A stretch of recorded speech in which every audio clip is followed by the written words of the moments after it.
Once you have your Google Sheets open, we can organize ourselves and organize the data by using a filter. And what we're going to do to create a filter is you go over here on this side here. There are multiple ways, but this will be the easiest way. And a filter allows us to get through the data so that we can isolate certain things. So, for example, in parents, if I only wanted to look at people who were parents, I would need to look at everyone who has a one right here. And the fastest way would be to create a filter.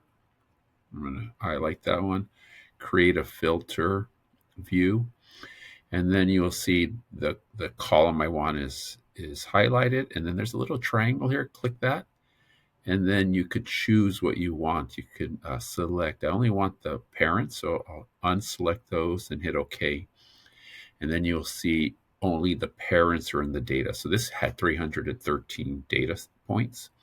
Now you could see I have there's a less amount you could see here.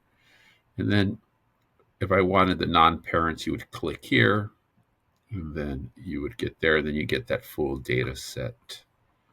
So that's, again, a way for us to um, to filter. And then, of course, we could clear them all or select all three, hit OK, and then you would have that there.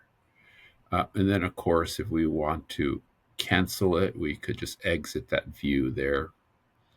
We're done. And then if we wanted to filter again, and this is best basically for categorical data, let's just say one more here. We only wanted people who were high stress people, let's say.